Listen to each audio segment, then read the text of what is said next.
Let's go with a read on the oil markets and all the markets, for that matter, with market watcher Phil Flynn. Phil, what are you seeing?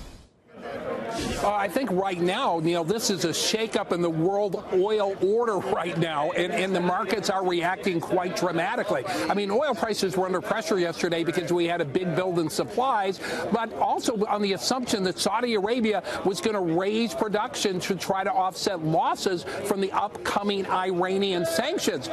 There was even a rumor because President Trump seemed to be talking about rogue killers and that maybe the Saudi hierarchy didn't really know about what was going on with Mr. Khashoggi, seemed to suggest that maybe they were going to try to sweep this under the rug and the Saudis would pump more oil to try to keep President Trump happy.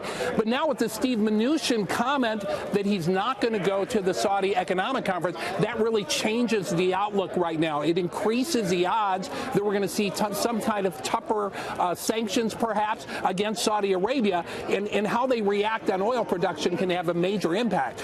We saw oil prices start to come back a little bit anyway, but they continued to rally after that news broke. We saw bigger moves, actually, if you look at the gold market, for example. Gold was down before the Steve Mnuchin comments. It turned around. It put on a big rally. You had yields, basically, that were rising a little bit here in the U.S. They actually pulled back a little bit as we saw a little bit of flight to quality or nervousness buying in the bonds until we see how this all plays out.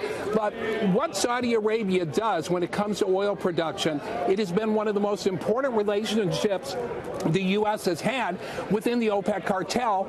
Now we're probably at the most stressed time we've been since September 11th, the September 11th attack, and it could have a major impact on where oil prices go over the next few months. Is it your sense, though, that the fundamentals for oil, they were built on, improving global demand, particularly in American demand, but offset by the fact that we're boosting, production ourselves? I think we're a leading player in the oil community with what we've done with fracking and the rest, and that could mitigate the damage. That was before any of this, but how does that play out? I think basically that the U.S., thank goodness, that we're a major producer, or the world would be in a lot of trouble right now, the global economy. Because the U.S. has been able to raise production to record levels, they're probably going to be the biggest producer in the world in the future. They've kept prices from spinning out of control, allowing the economy to continue to grow. But I still believe that even with the increase in U.S. production, and even if things calm down in Saudi Arabia, I think that underinvestment has really left the market vulnerable to upward price spikes. So that's why we do not need this type of uncertainty in the market.